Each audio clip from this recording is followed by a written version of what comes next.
नमस्कार विद्यार्थी मित्रांनो, मी मनोज भाकरे गुरुकुंज IAS फाउंडेशनच्या या यूट्यूब चॅनलवर तुमचं मनापासून स्वागत करतो. मित्रांनो, गुरुकुंज IAS फाउंडेशननं गेल्या काही दिवसापासून सर्व विषयाशी संबंधित GSची लेक्चर सिरीज सुरू केली आहे की ज्यामध्ये आपण सामान्य विज्ञानाला जनरल सायन्सला स्टार्ट केले. गेल्या काही दिवसापासून आपण फिजिक्समधील प्रकाश लाईट हा चॅप्टर पाहत आहे की ज्यात आपण शेवटच्या पॉईंट लाईटच्या प्रॉपर्टीज पाहत होतो की ज्याच्यामध्ये आपण रिफ्लेक्शन प्रकाशाचे परावर्तन हा टॉपिक संपवला. आज आपण समोर जाऊ. आज आपल्याला नेक्स्ट प्रॉपर्टी पाहायची आहे प्रकाशाची, रिफ्रॅक्शन ऑफ लाईट, प्रकाशाचे अपवर्तन. मस्त मजेशीर टॉपिक आहे मित्र. लास्ट लेक्चर पर्यंत आपण बघितलं की प्रकाश हा एक स्ट्रेट लाईन मध्ये संक्रमण करतोय. त्याचाच तर परिणाम होता की त्याच्यामध्ये जर एखादी वस्तू येत असेल तर तिची छाया आपल्याला दिसत होती. परंतु आज आपण वेगळी प्रॉपर्टी पाहू. प्रकाश ज्यावेळेस प्रवास करतो आहे त्यावेळेस तो आपल्या मार्गामध्ये बदल करतोय. मार्गामध्ये बदल करतोय आणि तो बदल करण्याची जी प्रॉपर्टी आहे तीच आहे अपवर्तन. तीच आहे.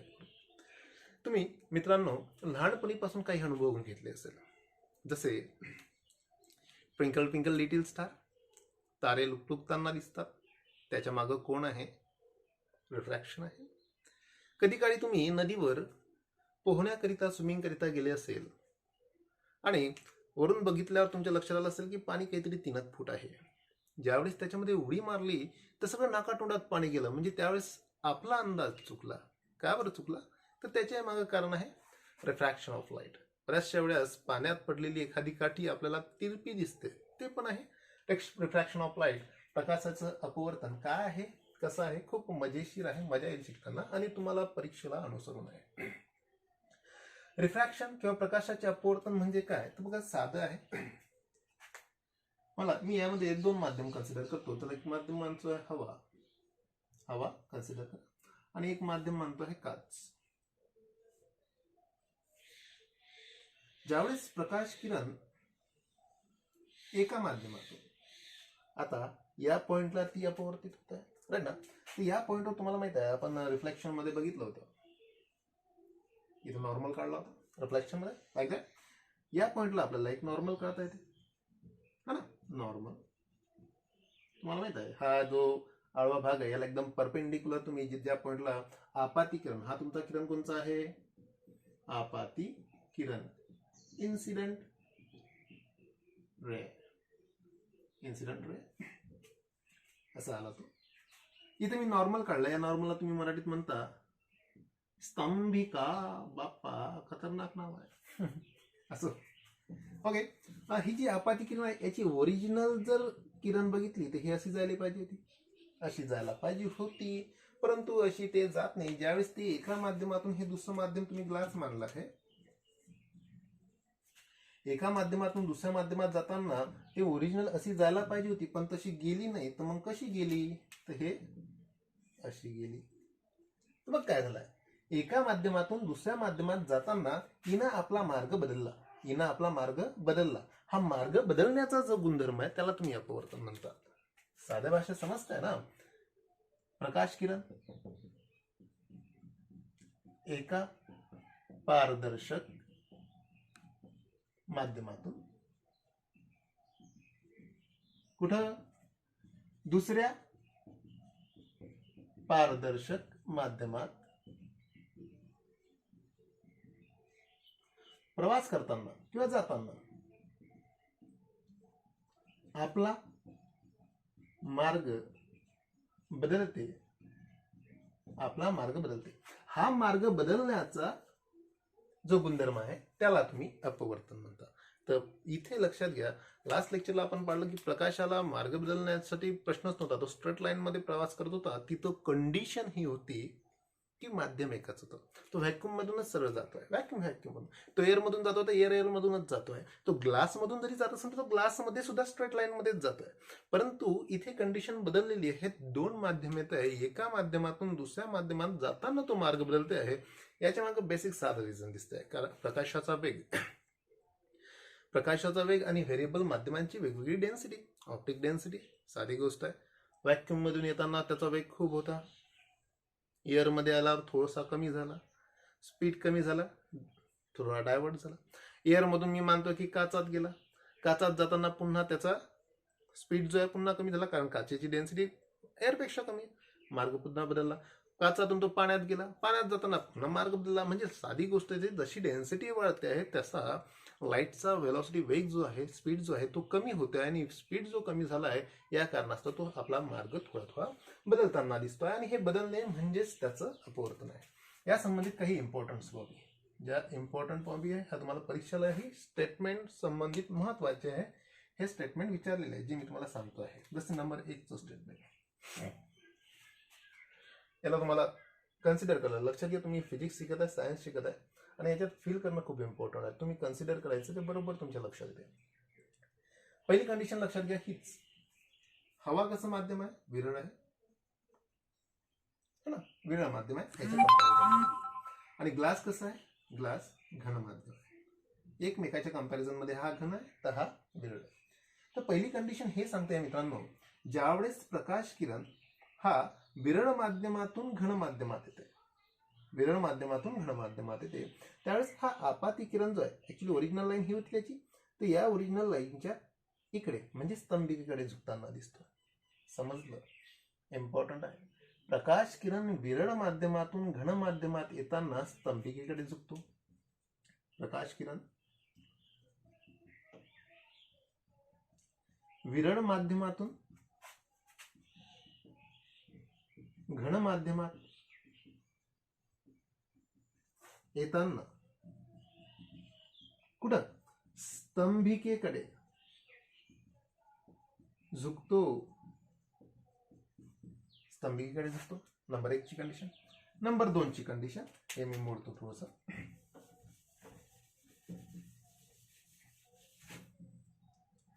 नंबर 2ची कंडिशन,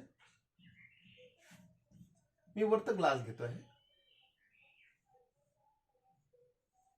हा ग्लास आहे, आणि खाली एअर घेतोय. ज्यावेळेस प्रकाश किरण,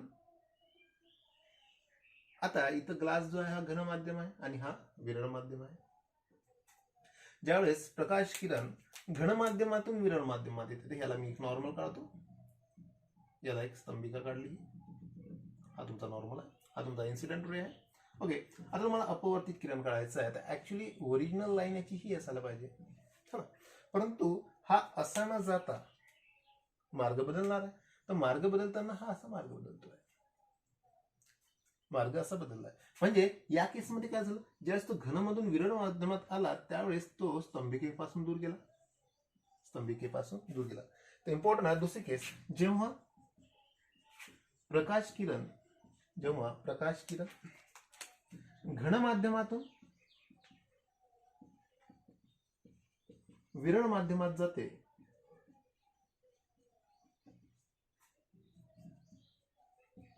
तेव्हा अपवर्तित किरण स्तंभिकेपासून दूर जाते, हे सेकंड केस. इथे प्रकाश किरण जेव्हा विरळ माध्यमातून घन माध्यमात येताना स्तंभिकेकडे झुकतो, कोण, अपवर्तित किरण. ओके ना, पूर्ण होते. अपवर्तित किरण स्तंभिकेकडे झुकतंय, तर इथे तुमचा अपवर्तित किरण हा स्तंभिकेपासून दूर जातोय ज्यावेळेस तो घन माध्यमातून विरळ माध्यमामध्ये येत आहे. आणि एक तिसरी केस बनते आहे, चल कन्सिडर करा, हा ग्लास आहे, ओके, काच आहे, आणि या काचेवर जर आपाती किरण एकदम परपेंडिक्युलर पडत असेल तर, आपाती किरण जर एकदम परपेंडिक्युलर पडत असेल तर नॉर्मल सुद्धा याला असाच राहील. म्हणजे इथे जर बघतो म्हटलं, तुमचा angle of incident is equal to काय, 0 आहे. जसं इथे होता काहीतरी नॉर्मल आणि याच्यामध्ये अँगल होता, इथे अँगल 0 बनतंय.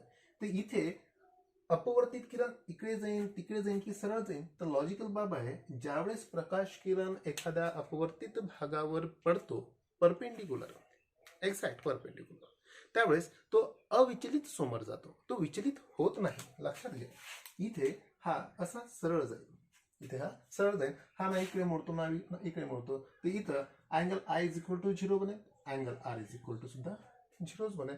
तर इथं अविचलन आहे. पहिल्या 2 केसेस मध्ये विचलन होतं, इथं अविचलन आहे. तर लक्षात घ्या, तिसरी केस, जेव्हा प्रकाश किरण अपवर्तित भागावर परपेंडिक्युलर पडते तेव्हा तो अविचलित पुढे जातो. अविचलित म्हणजे कुठेही विचलित न होता पुढे जातो. तर हे 3 इम्पॉर्टंट कंडिशन आहे याच्यासाठी.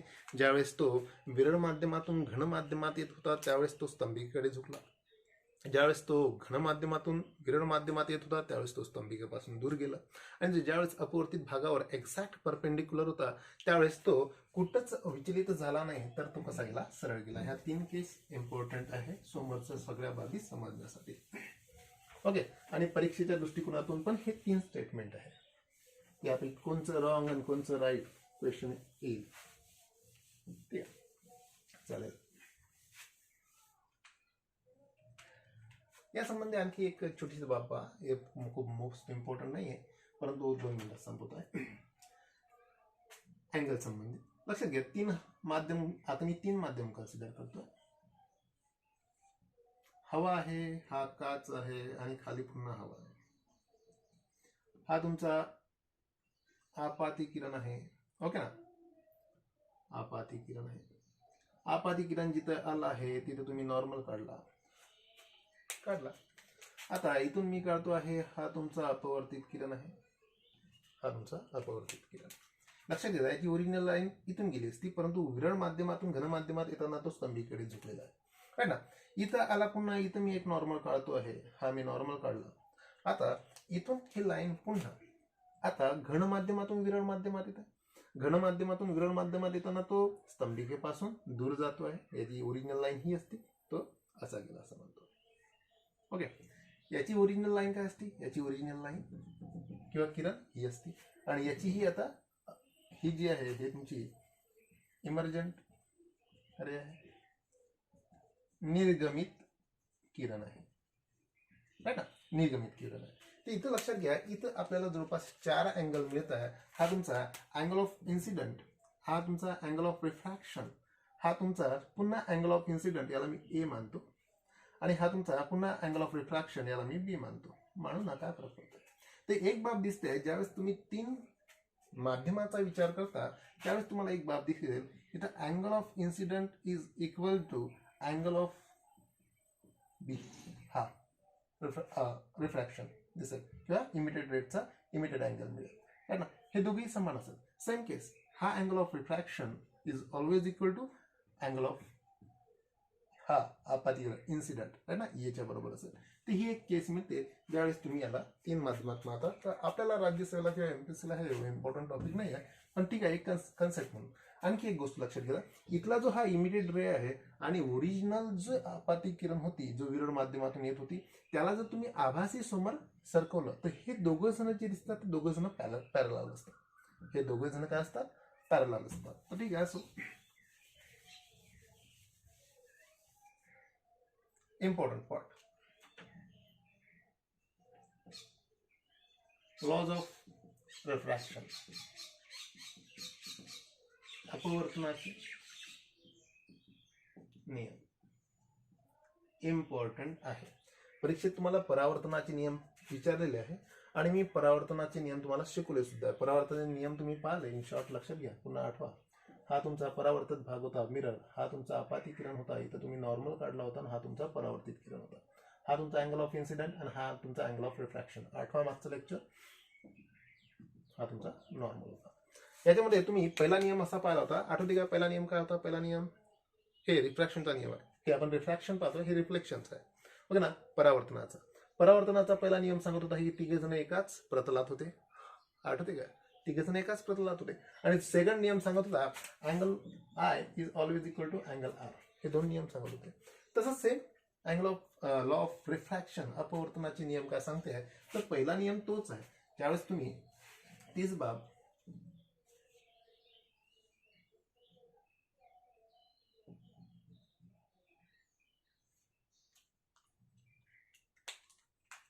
हा तुमचा नॉर्मल आहे ना, हा तुमचा अँगल ऑफ इन्सिडेंट, हा तुमचा अँगल ऑफ रिफ्रॅक्शन. आता हा तुमचा इन्सिडेंट रे आहे, आपाती किरण आहे, हा तुमचा रिफ्रॅक्टेड रे आहे, अपवर्तित किरण आहे. हे दोन तुमचे अँगल आहे. हे माध्यम मानतो हे हवा आहे आणि हे काहीतरी काच आहे. ओके ना, हा काहीतरी काच आहे. आता याच्यामध्ये पहिला नियम काय सांगते, हा सुद्धा दोन नियम सांगतो आहे रिफ्रॅक्शनचे. ओके, पहिला नियम तुमचा इन्सिडेंट रे आपाती किरण, इन्सिडेंट रे तुमचा नॉर्मल स्तंभिका आणि तुमचा अपवर्तित किरण, हे तिन्ही काय, हे तिन्ही काय एकाच प्रतलात, त्याला तुम्ही प्लेन म्हणता, एकाच प्रतलात असतात. हो का, हो का, बरोबर असेल का? हे एकाच प्रतलात आहे का?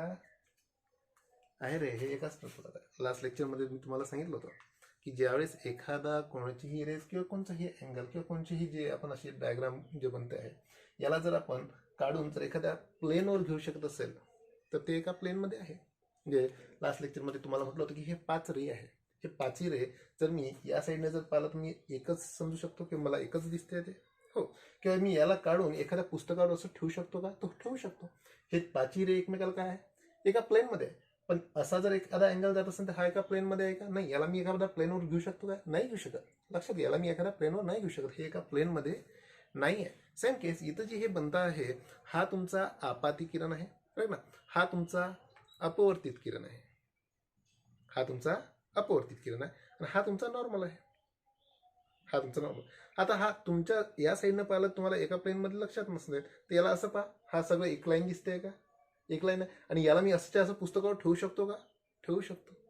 म्हणजे हे सगळे काय आहे, एका प्लेनमध्ये आहे. तर बरोबर आहे, हे सुद्धा एकमेकाला एका प्लेनमध्ये आहे, फक्त काय हे एकमेकाच्या विरोधी जाते, एकमेकाच्या विरोधी जाते. देन सेकंड नियम, दुसरा नियम, हा इम्पॉर्टंट आहे, महत्वाचा आहे. इथं आपण पाहिलं होतं आपला रिफ्लेक्शन मध्ये, परावर्तनामध्ये, परावर्तनाच्या नियमामध्ये angle of incident is always equal to angle of reflection. पण इथं ते लागू होत नाही. हा आणि हा अँगल सारखा असूच शकत नाही. पहा, कधी तुम्हाला हे लॉजिकलला दिसतंय त्याची याची ओरिजिनल लाईन ही होती, पण ओरिजिनल लाईन तिथून गेलेली नाही.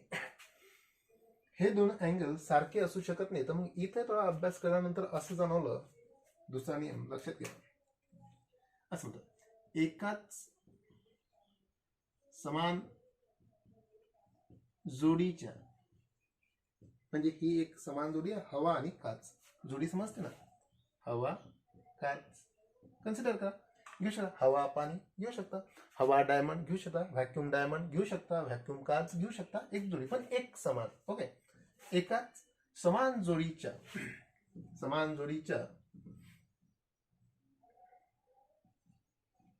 साइन आय व साइन आर, समान जोडीचा अँगल ऑफ इन्सिडेंट, बट कोणता, साइन अँगल ऑफ इन्सिडेंट व साइन अँगल ऑफ रिफ्रॅक्शन यांचे गुणोत्तर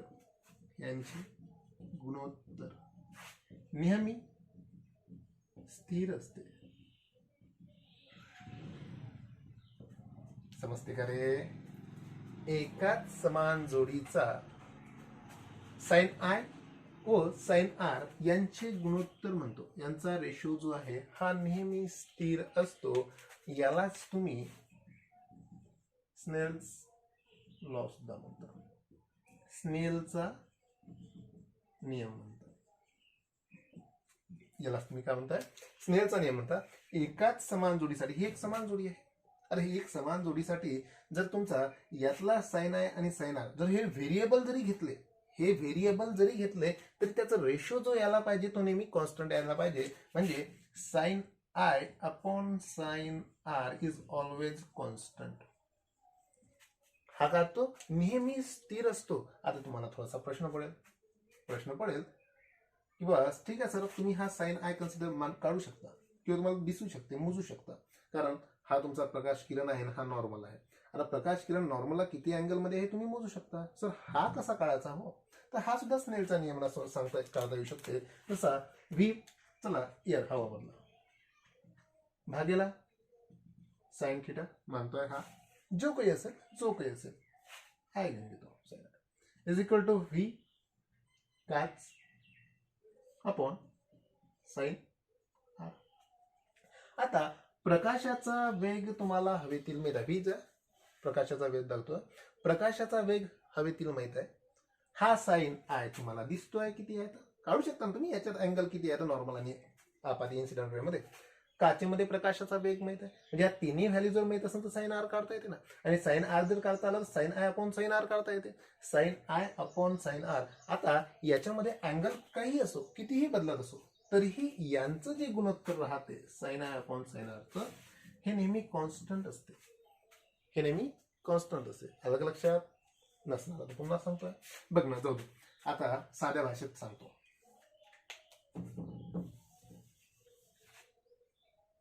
बघ काय म्हणतो, समजून म्हणून समजासाठी सांगतोय, एक्झॅक्टच नाही. आता हा काच आहे, खालचा वरत हवा आहे. चल याच्यात एक अँगल पडला नॉर्मलला, हा काहीतरी 60 आहे, हा काहीतरी 30 आहे. कॅल्क्युलेशन निघाल्यावर ओके. आपली कंडिशन आहे एकाच समान जोडीसाठी. हे एकच समान जोडी काच आणि हवा. आपण कंटिन्यू समोर करू. दुसरं घेऊ याच्यासाठी. चल घेतो, हा 50 आहे, हा 25 आला असेल.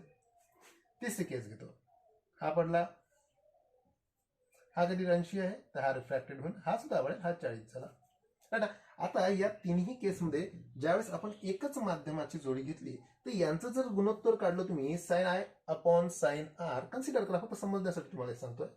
याचं 50/25, याचं 80/40. किती आलं रे? 2. किती आलं रे? 2. किती आलं रे? 2. बाय 1 कन्सिडर केला, कारण तुम्हाला गुणोत्तर बोललो मी. म्हणजे या सगळ्या केसेसमध्ये काय झालं, या सगळ्या केसेसमध्ये हे जे गुणोत्तर आलं हे कॉन्स्टंट आलं. समजतंय का? हे जे गुणोत्तर आलं हे कॉन्स्टंट, हे कॉन्स्टंटच येते. हे कॉन्स्टंटच येते. आणि ह्यात जो कॉन्स्टंट आहे यालाच तुम्ही काय म्हणता? Refractive index. यालाच काय म्हणता तुम्ही? Refractive index. तर ठीक आहे, आपल्याला एमपीसी हे एवढं काही डिटेल काही कामाचं नाही आहे. फक्त या दोन गोष्टी लक्षात घ्या. पहिलं, आपाती किरण, अपवर्तित किरण आणि नॉर्मल हे तिन्ही एका प्लेनमध्ये असतात. दुसरी, एकाच समान जोडीसाठी साइन आय व साइन आर याचं गुणोत्तर जे आहे नेहमी स्थिर असतो. हे कंडिशन आहे एकाच समान जोडीसाठी. जर जोडी पेअर जर बदलली तर हे सुद्धा बदलेल, परंतु त्या जोडीसाठी त्याच्या बाकीच्या सगळ्या अँगलसाठी तो मात्र कॉन्स्टंट राहील. समजते ना? तर हे दोन नियम आहे प्रकाशाच्या अपवर्तनाचे, राईट ना. याच्यानंतर हा रिफ्रॅक्टिव्ह इंडेक्स एक इम्पॉर्टंट पॉईंट होता.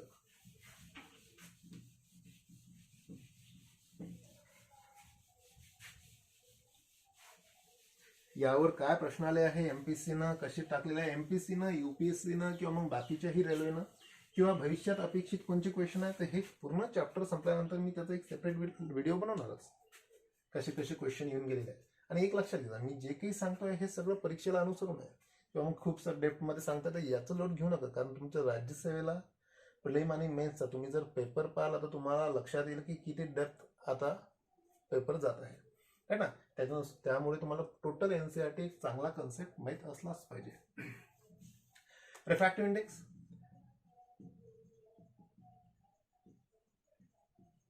त्याला मराठीत आपण अपवर्तनांक म्हणतो. त्याला अपवर्तनांक म्हणतोय रिफ्रॅक्टिव्ह इंडेक्सला. बघा काय आहे अपवर्तनांक, कसं आहे अपवर्तनांक. बघा एक बाब तर पाहिली आपण की प्रकाश किरण ज्यावेळेस एका माध्यमातून दुसऱ्या माध्यमात जातो त्यावेळेस तो आपल्या दिशेमध्ये बदल करतो. आता माध्यम जर बदलले तर दिशेत बदल करण्याची कंडिशन सुद्धा बदलेल, हो की नाही. मग हा बदल किती होतोय, हा बदल किती होतो हे मोजावं लागेल. तर हे मोजण्यासाठीच आपण रिफ्रॅक्टिव्ह इंडेक्स ही क्वांटिटी म्हणून फिजिकल क्वांटिटी मानू. रिफ्रॅक्टिव्ह इंडेक्स समजतं का मी काय म्हणतोय? प्रकाश किरण एका माध्यमातून दुसऱ्या माध्यमात जाताना जो आपला मार्ग बदलतो आहे तो मोजण्याकरिता जे आपण युनिट मानतो आहे त्याला तुम्ही रिफ्रॅक्टिव्ह इंडेक्स म्हणता. समजलं? साध्या भाषेमध्ये हे डिपेंड करते आहे स्पीड ऑफ लाईट. कशावर डिपेंड करते आहे? Speed of light. म्हणजे परीक्षेच्या दृष्टिकोनातून असं समजा, लक्षात घ्या. आणि आपल्याला पुन्हा एक गोष्ट माहित आहे, तुम्ही हे असं सुद्धा म्हणू शकता अपवर्तनाला की आपण जे हे अपवर्तन पाहतो आहे हे याच्यासाठी तुमची इनिशियल कंडिशन आहे की 2 मीडियम पाहिजे. इनिशियल कंडिशन काय? 2 मीडियम पाहिजे. आता 2 मीडियम मधून एका मीडियम मधून दुसऱ्या मीडियम मध्ये जाताना थोडं मार्गात बदल करतोच आहे. मार्गात बदल करतोय. तर मग एक गोष्ट दुसऱ्याच्या संदर्भात किती पटीनं मार्गक्रमण करते किंवा किती पटीनं बदलते आहे किंवा किती बदलते आहे, जास्त किंवा कमी, हे मोजण्यासाठी सुद्धा आपण अपवर्तन हेच संकल्पना मानू है ना. दोन्ही बाबी मी जे बोललो हे दोन्ही गोष्टी सारख्याच आहे, शब्द बदललेले आहे. हे डिपेंड करते आहे स्पीड ऑफ लाईटवर. आता याला स्टेटमेंटमध्ये आपण असं देऊ, हवेच्या संदर्भात काचेतील अपवर्तनांक. हवेच्या संदर्भात काचेतील अपवर्तनांक म्हणजे हवेच्या संदर्भात काचेचा अपवर्तनांक किती, हा तुम्ही एन इंडिकेट करता किंवा म्यू सुद्धा इंडिकेट करतात. तर बघा काय म्हणतो मी, हवेच्या संदर्भात काचेचा अपवर्तनांक डिपेंड करतोय स्पीडवर. तर बघ, हवेतील प्रकाशाचा वेग भागेला काचेतील प्रकाशाचा वेग. कळतंय तुम्हाला, हवेतील प्रकाशाचा वेग भागेला काचेतील प्रकाशाचा वेग म्हणजेच काय, हवेतील प्रकाशाचा वेग नियर अबाउट मी पूर्ण करतो 3 × 10⁻⁸. एवढा एक्झॅक्ट नाही आहे, थोडा कमी आहे, हा तुमचा व्हॅक्यूम मधला आहे पण कॅल्क्युलेशनसाठी सोयीचं ते. आणि काचेतील प्रकाशाचा वेग 2 × 10⁸. जर केलं तर 1.5. तर 1.5 काय, तर इथं तुम्ही दोन्ही बाबी बोलू शकता, जी मी मगाशी बोललो दोन्ही डेफिनेशन मध्ये. काय बोलतोय, पहिली गोष्ट म्हणतोय की काचेच्या संदर्भात हवेचा प्रकाशाचा वेग 1.5 पट जास्त आहे, 1.5 पट जास्त आहे. आणि ह्यात जर तुम्ही साईनच्या बाबतीत जरी पाहिला, sine I upon sine R, तर हाही एवढाच यायला पाहिजे, हाही एवढाच यायला पाहिजे. म्हणजे याच्या बेसिसवर तुम्ही पाहू शकता की एका माध्यमातून दुसऱ्या माध्यमात प्रकाश किरण जाताना तो किती बेंड झालेला आहे, त्यानं किती मार्ग बदललेला आहे. तर परीक्षेच्या दृष्टिकोनातून लक्षात घ्या, हवेच्या संदर्भात काचेतील अपवर्तनांक म्हणजे हवेचा प्रकाशाचा वेग भागेला काचेतील प्रकाशाचा वेग. या स्टेटमेंटला असं सुद्धा देतात, असं सुद्धा परीक्षेत तुम्ही स्टेट बोर्डचे जर पुस्तकं पाहिले त्याच्यामध्ये असेही क्वेश्चन दिसतात. काचेच्या संदर्भात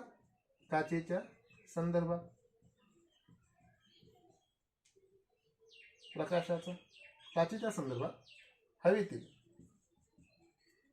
अपवर्तनांक. मगाशी मी तुम्हाला बोललो किती जास्त किंवा किती कमी बदलतोय, तेही एकमेकाच्या संदर्भात with respect to each other, है ना. किती बदलतोय ते सगळं काढण्याकरिता तुम्ही जो वापरता अपवर्तनांक जो वापरता, तर मग याला तुम्हाला उलट करावं लागेल, याला तुम्हाला उलट करावं लागेल. प्रकाशाचा काचेतील वेग भागेला प्रकाशाचा हवेतील वेग.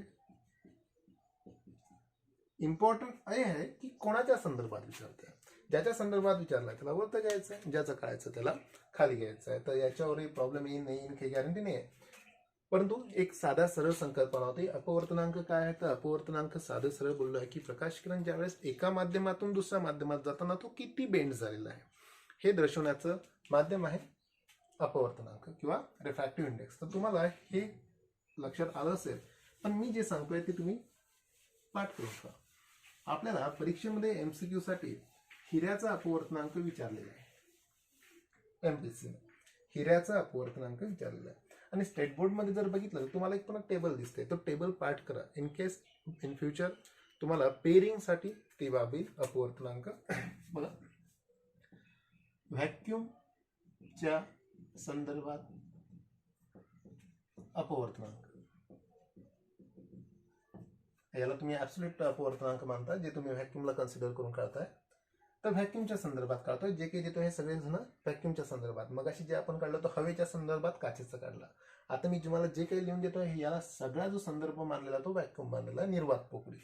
जसं हवा, हवेचा जो अपवर्तनांक आहे तो 1.0003 आहे, कारण प्रकाशाचा व्हॅक्यूम आणि हवेमधला वेग जवळपास सारखाच आहे. मग सारखं सारखं जर भागलं तर एकच यायला पाहिजे ना. दुसरा घ्या बर्फ 1.31, देन पाणी 1.33, देन घ्या फॉर अल्कोहोल झुम बराबर झुम शराबी 1.36, देन घ्या बेन्झीन 1.50, देन घ्या काच 1.5, देन घ्या नीलम, नीलम कोण रे, नीलम कोण रे, नीलम दगड. तो दगड नाही राहत का तुम्ही बोटात घालता तुमच्या मागचे ग्रह दोष काढण्यासाठी. नीलम झाला, माणिक झाला, आहे ना. ह्या दोघांचं जे आहे 1.76 1.76 आणि सर्वात इम्पॉर्टंट जो आहे जो परीक्षेत विचारलेला आहे तो म्हणजे हिरा तुमच्यासारखा 2.42. ओके, तुमच्यासारखा तुम्ही हिरेच काय असो. तर हे सगळे अपवर्तनांक आहे आणि हे तुम्ही पाठ करून घ्या. कराच पाठ. काहून म्हणतो आम्ही, स्टेट बोर्डमध्ये तुम्हाला हा टेबल असा दिलेला आहे आणि आपल्याला कॉम्पिटेटिव्ह एक्झाममध्ये किंवा आपल्या राज्यसेवेला स्टेट बोर्ड हे बेस्ट रेफरन्स आहे. कधी काळी विसरलं नाही, याच्यातले 3-4 अंतिम पेअरिंगसाठी तर तुम्हाला आलं पाहिजे. तसं हिरा नेहमी विचारतोच, तर हे सुद्धा तुम्हाला लक्ष दे. ओके ना. तर याला जर ह्या टेबलला जर तुम्ही पाहाल तर तुम्हाला पुन्हा एक दुसरी गोष्ट लक्षात येते. प्रकाशाचा वेग वरून खाली जाताना सगळ्या माध्यमात कमी कमी होत जातो. अपवर्तनांक वाढत जातो म्हणजेच काय, प्रकाशाचा वेग कमी कमी होत जातो. प्रकाशाचा वेग कमी कमी होत जाईल तेवढाच जास्त तो मार्ग बदलत जाईल ना. जेव्हा मार्ग बदलत जाईल तेव्हा जास्त अपवर्तनांक येत जाईल. लॉजिकल गोष्ट आहे. तर आपण वरून खाली जसं जसं जातो तसा तसा प्रकाशाचा वेग जो आहे या सगळ्या माध्यमात जो आहे कमी कमी कमी कमी कमी कमी होत जाईल. हो ना. ते हे होतं अपवर्तनांक किंवा रिफ्रॅक्टिव्ह इंडेक्स. एक आणखी पॉईंट पाहू आणि आज थांबून जाऊ. याची उदाहरणे, अपवर्तनाची उदाहरणे, याची एक्झाम्पल. परीक्षेसाठी तुम्हाला सरळ सरळ एक्झाम्पल विचारतात. हे प्रकाशाच्या कोणत्या गुणधर्मामुळे. जसं नंबर 1 पहा. तारे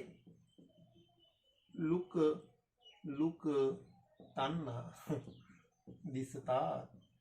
कशामुळे? अपवर्तनामुळे. कसं? तर साधा कन्सेप्ट आहे.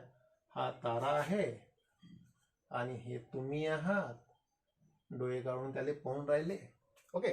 आता तारा आणि तुम्ही याच्या दरम्यान खूप खूप मोठे मोठे लेयर्स आहे. जसं निर्वात पोकळी आहे, खाली आली हवामान आहे, तोही वरून खाली जाताना घन होत जातो. जर मी या सगळ्यांना जर मी माध्यम मानले, जसं हे निर्वात आहे, इथून प्रकाश किरण सरळ आला, इथं हवा आहे, तर हवा जर येत असेल, बघ मी असं म्हणतो, असं होता. ओके. इथं हवा आहे, इथं हवा जर असेल तर हा काय होईल थोडा डिफ्रॅक्टरी ना. हवा असल्यामुळे काय होईल, तो सरळ जाईल काय नाही. माध्यम बदललं ना, वेगळ्या माध्यमाकडून घन माध्यमात गेला तर इथं जर नॉर्मल काढला तर तो स्तंभीकडे झुकलेला आहे. लॉजिकल गोष्ट आहे, सेम आहे. आता हवेमध्ये जर बघता तर सर्वात वरती हवा विरळ आहे, खाली येत असताना हवा कशी होते, घन घन घन घन होत जाते, डेन्स दाट होत जाते. तर मानतो मी आणखी एक कंडिशन घेतोय. इथं पुन्हा हवा आणि खूप दाट आहे, इथं पुन्हा काढलं, ह्या इथून सुद्धा हा पुन्हा परावर्तित खाली झाला. थोडंसं चित्र बदललं, बैकलं तर असं द्या, बैकू द्या, काही प्रॉब्लेम नाही. तर हा पुन्हा असा याला सुद्धा खाली जाईल. आणि पप्पू तर डोळ्यात आहे, पप्पू इथून पोहून आला. अरे पप्पू इथून पोहून आला तर पप्पूला तारा इथं होता, तो इथं दिसतोय. बेसिकली हा तारा जो त्याला दिसायला पाहिजे होता, हा तारा त्याला इथं दिसून आला. लक्षात घ्या. म्हणजे तारा आहे ओरिजिनल इथं आणि तो दिसतोय तिथं. आणि हेही माध्यम जे आहे, हवा माध्यम जे आहे, नेहमी हलतं, कमी जास्त होत राहतं. त्यामुळे तो कधी इथं दिसतो. म्हणजे तो त्याच्या पोझिशन बदलत असल्यामुळे आपल्याला तो कसा दिसतोय, लुकताना दिसतोय. तर साधं आहे. याच्या मागे कारण कोणचं आहे, हे सगळं मधातले माध्यम. त्या सगळ्या मधातल्या माध्यमामुळं तो नेहमी अपवर्तित होत जातो आणि अपवर्तित होत गेल्यामुळे तो आपल्याला लुकताना दिसतो. नंबर 2.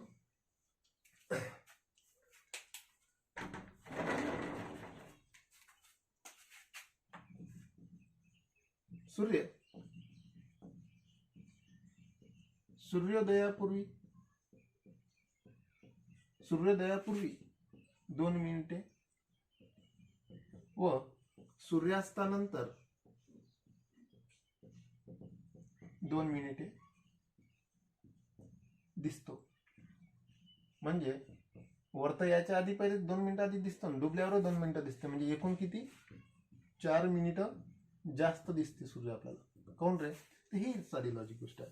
हे तुमची पृथ्वी आहे आणि हे तुम्ही पृथ्वीवर उभे आहे. आणि आता पृथ्वीवर उभे आहे तर सूर्य ज्यावेळेस क्षितिजावर, म्हणजे याच्या वर तर तुम्हाला दिसेल त्यावेळेस सूर्य दिसायला पाहिजे. पण मी मानतो की सूर्य इथं आहे, तर जो कधी क्षितिजावर आलेला नाही आहे. परंतु लक्षात घ्या, ज्यावेळेस सूर्याची प्रकाश किरण, हे हवेचं माध्यम, हे हवामान आहे पृथ्वीच्या भोवतालचं, ज्यावेळेस ही प्रकाश किरण व्हॅक्यूम मध्ये हवामानात येईल, व्हॅक्यूम मध्ये हवामानात येईल, कन्सिडर करा हा सूर्य आहे आणि हे सूर्याची प्रकाश किरण आहे, ही सूर्याची प्रकाश किरण. ही प्रकाश किरण ज्यावेळेस या हवामानात येईल तर विरळ माध्यमातून घन माध्यमात जाताना तो काय होईल, आपला मार्ग बदलेला. मार्ग कुठे गेला, पप्पूच्या डोळ्यात. मार्ग कुठे गेला, या पप्पूच्या डोळ्यात. आता पप्पूला तो सूर्य कुठे दिसायला पाहिजे, तो सूर्य सरळ जर गेलो तर इथं दिसायला पाहिजे. म्हणजे सूर्य आहे इथं आणि दिसतो आहे इथं, सूर्य आहे इथं आणि दिसतो आहे इथं. म्हणजे याच्यामध्ये जर फरक पडला, जवळपास 2 मिनिटाचा फरक असतोय. म्हणजे सूर्य उगवण्याच्या 2 मिनिटं आधी तो दिसतो. सेम केस उलटी आहे, मावळल्यानंतरही 2 केस दिसतो. का बरं, कारण इथं घन माध्यम आहे, समोर विरळ माध्यम आहे. तर लक्षात घ्या, हे सुद्धा उदाहरण आहे अपवर्तनामुळे, हे अपवर्तनामुळे शक्य झालेलं आहे. देन बाकीच फटफट सांगतोय. नंबर 3, पाण्यात टाकलेली काठी म्हणजेच काडी तिरपी झालेली दिसते, तिरपी झालेली दिसते. नंबर 4, पाण्यात टाकलेला कलदार, कलदार रुपया, ओके, नाणं, नाणं वर असल्याचे भासते. हे सगळे परीक्षेत विचारलेले एक्झाम्पल आहे, सगळे विचारलेले आहे, कोणत्या ना कोणत्या परीक्षेला विचारलेलं आहे. तिथं सेंट्रल गव्हर्नमेंटच्या एक्झाममध्ये ठेवलेलं जातं. अँड देन तुम्ही जे स्विमिंग टँक पाहता, स्विमिंग टँकचा तळभाग वर असल्याचा भास होतो. तो एक्झाम्पल ETC असो. तर ठीक आहे, इथं आपण थांबून जाऊ. तर लेक्चर कसं वाटलं, छान मजा आली असेल तुम्हाला. तर लेक्चर चांगलं वाटलं असेल तर प्लीज त्याला लाईक करा, शेअर करा, खूप खूप शेअर करा, सगळ्यांचा फायदा झाला पाहिजे. आणि हो, आवर्जून त्याला सबस्क्राईब करा. त्याचा जो सबस्क्राईबच्या बाजूनं बेल आयकॉन आहे त्यालाही दाबा, म्हणजे तुम्हाला डेलीचं नोटिफिकेशन येत राहील. आणखी एक महत्त्वाची गोष्ट की हा टॉपिक संपलेला नाही आहे. अपवर्तनाचाच एक सोमवारचा टॉपिक आहे लेन्स. मोस्ट इम्पॉर्टंट आहे लेन्स काय आहे. परंतु तुम्हाला त्याच्या आधी मी सांगतो आहे की तुम्ही जो प्रकाशामध्ये तुम्ही अंतर्वक्र आणि बहिर्वक्र आरसा शिकलेला आहे ते आवर्जून पाहायचं. ते आवर्जून जर पाहिलं तर लेन्स तुम्ही इझिली समजून जा. तर ठीक आहे, थँक्यू, धन्यवाद, जय हिंद.